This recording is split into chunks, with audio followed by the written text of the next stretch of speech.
Salam jumpa, salam cahaya BK, dan salam sehat untuk kita semua.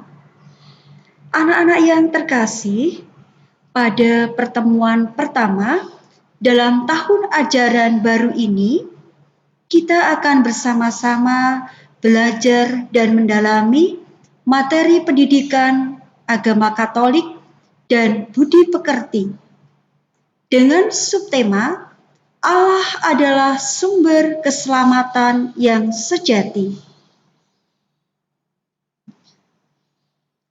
Setiap manusia selalu ingin memperoleh keselamatan dalam hidupnya, dan tidak seorang pun menginginkan hidupnya celaka. Maka, manusia akan berusaha untuk memperoleh keselamatan dengan berbagai macam cara. Ada berbagai macam pandangan masyarakat tentang sumber keselamatan.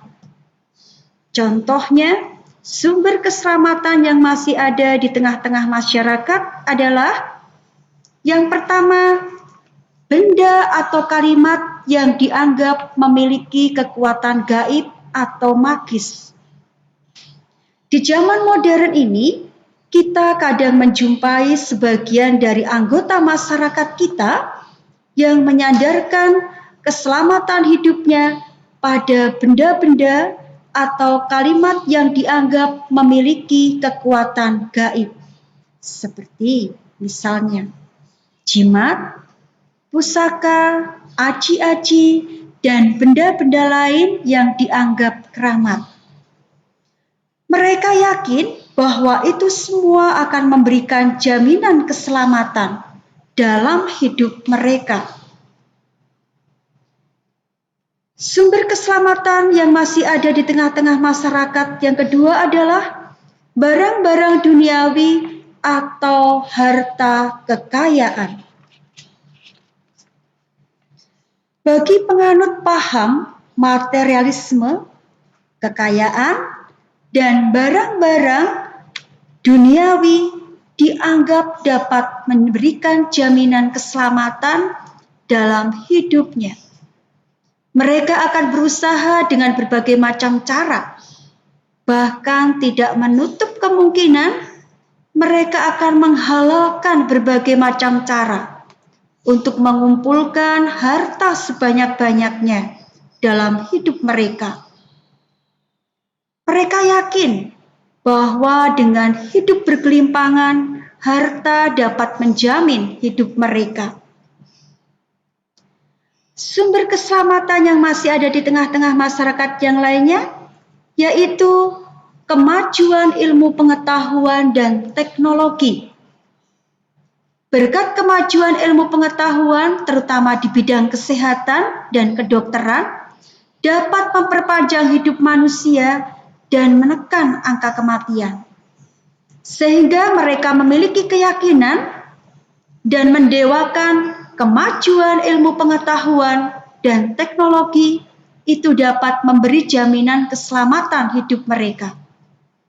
Barangkali untuk sementara waktu kemajuan pengetahuan dan teknologi dapat memperpanjang hidup seseorang. Mereka lupa kemajuan pengetahuan dan teknologi sehebat apapun tidak bisa menghentikan peristiwa kematian itu sendiri. Keselamatan dapat diperoleh dari mana saja dan dengan cara apa saja. Tetapi keselamatan yang paling sempurna hanya diperoleh dari Allah. Orang beriman percaya bahwa keselamatan yang didasarkan dari kekuatan lain itu bersifat semu dan tidak sempurna. Tak ada seorang pun yang mampu menghalangi Allah untuk memanggil kembali milik ciptaannya kembali ke pangkuannya. Bagi orang beriman, sumber keselamatan sejati itu adalah Allah. Dialah Alfa dan Omega. Allah adalah asal hidup manusia dan sekaligus tujuan maupun akhir perjalanan hidup mereka. Allah menghendaki keselamatan bagi semua orang tanpa memandang perbedaan latar belakang dan status sosial. Kasih Allah yang menyelamatkan begitu mempesona karena ditunjukkan kepada semua manusia tanpa memandang suku, budaya, agama, dan asal-usul. Bagi orang beriman, tak ada kekuatan lain yang menyelamatkan selain dari Allah sendiri. Dalam kitab Nabi Yesaya, bab 43 ayat 11 dikatakan, Akulah Tuhan, dan tidak ada juru selamat selain daripadaku. Nah, anak-anak, sekarang bagaimana Allah menyelamatkan manusia? Allah itu menyelamatkan manusia dengan menciptakan segala sesuatu, termasuk alam di sekitar kita, dengan segala macam isinya. Tumbuh-tumbuhan, binatang, bahkan benda-benda langit. Yang kedua adalah Allah menyelamatkan manusia dalam perjalanan hidup manusia atau melalui peristiwa hidup yang kita alami, baik itu pengalaman suka maupun pengalaman duka. Allah menyelamatkan dengan menghadirkan sesama. Siapa mereka? Mereka itu adalah orang tua, saudara, sahabat, teman, bapak, ibu guru.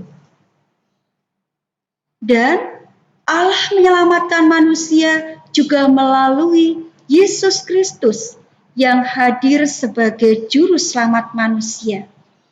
Anak-anak tentu tahu siapa Tuhan Yesus.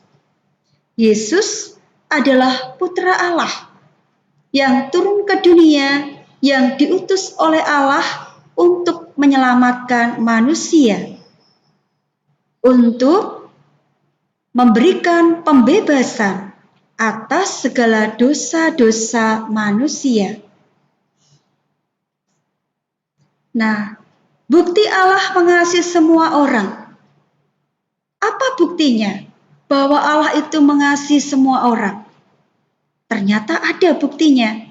Dan Allah itu sendiri mengasihi orang itu tanpa membeda-bedakan.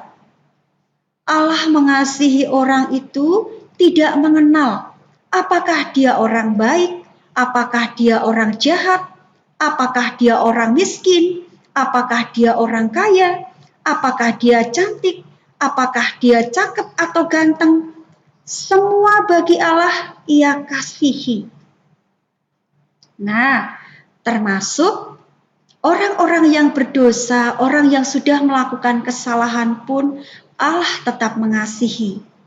Nah, coba anak-anak perhatikan di gambar yang slide pertama ini.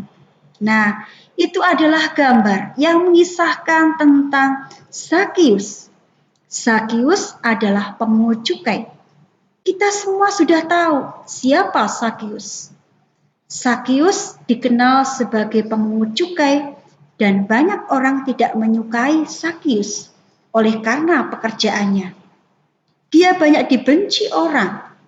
Dia tidak disukai, disingkirkan karena pekerjaan Zakius sebagai pemungut cukai. Tetapi bagaimana dengan Yesus? Meskipun Zakius dijauhi oleh orang banyak, tetapi Yesus tidak berbuat seperti orang kebanyakan. Yesus mau menerima Zakius apa adanya. Bahkan dalam kisah mengenai tentang Zakius diceritakan, Yesus bersedia mampir ke rumah Zakius.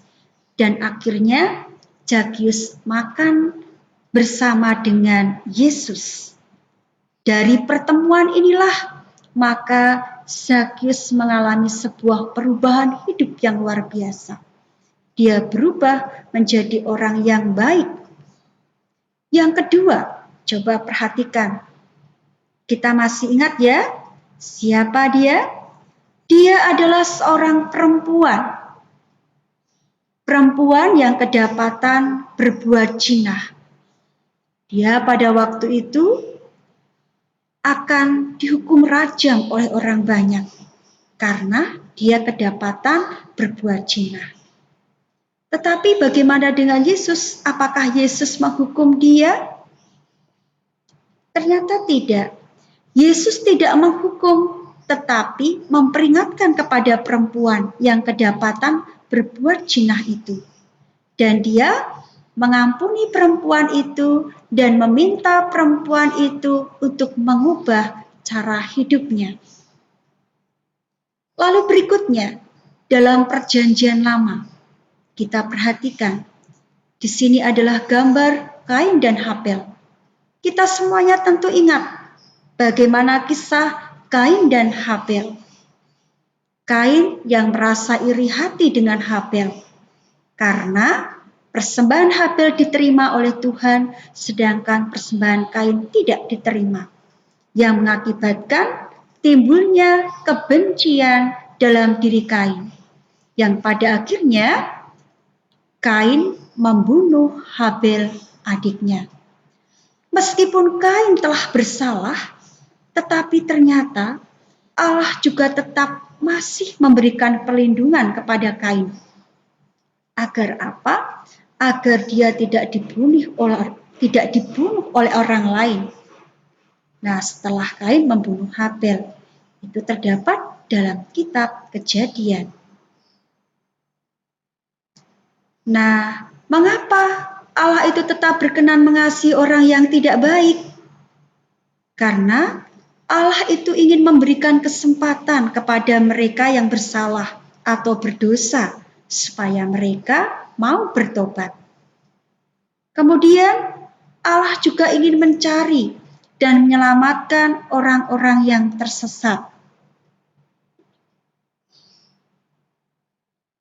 Nah, dalam hidup sehari-hari, kita juga dapat merasakan tanda-tanda kasih Allah yang menyelamatkan.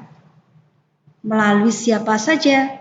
Melalui kehadiran orang tua kita, yang setiap hari memberikan cinta dan kasih-Nya kepada kita.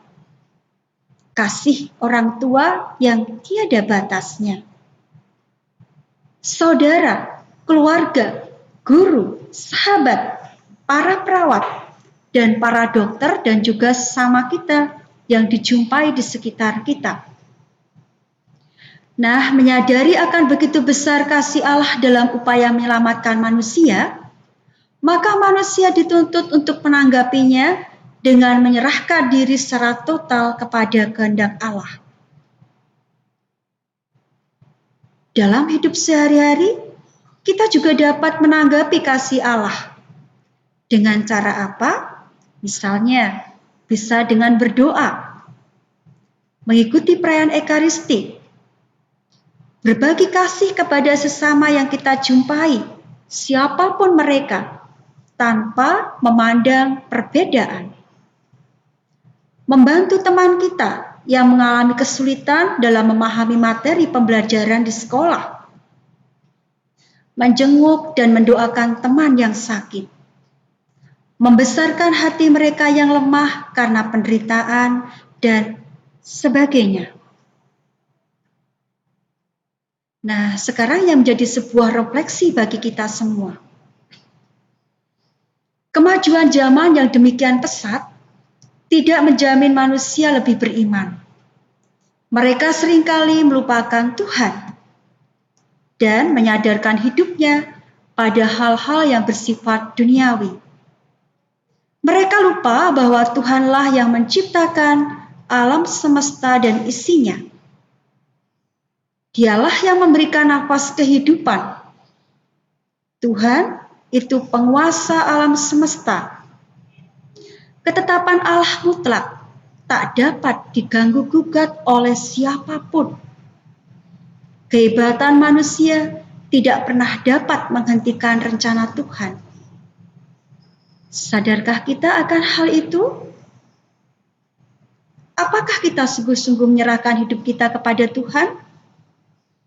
Yakinkah kita bahwa Tuhan menjadi sumber keselamatan sejati bagi hidup kita?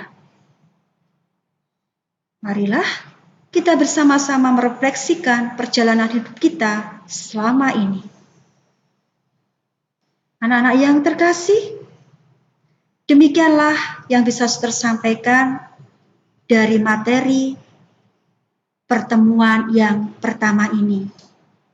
Mari kita bersama-sama bersyukur kepada Allah untuk kasih setia-Nya yang senantiasa memberikan keselamatan, memberikan kasih-Nya kepada kita.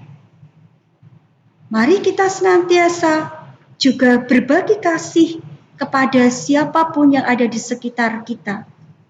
Sebab Allah kita sudah mengasihi kita, maka kita berbagi kasih kepada siapapun. Semoga Tuhan memberkati kita. Salam sehat dan sampai jumpa lagi. Terima kasih.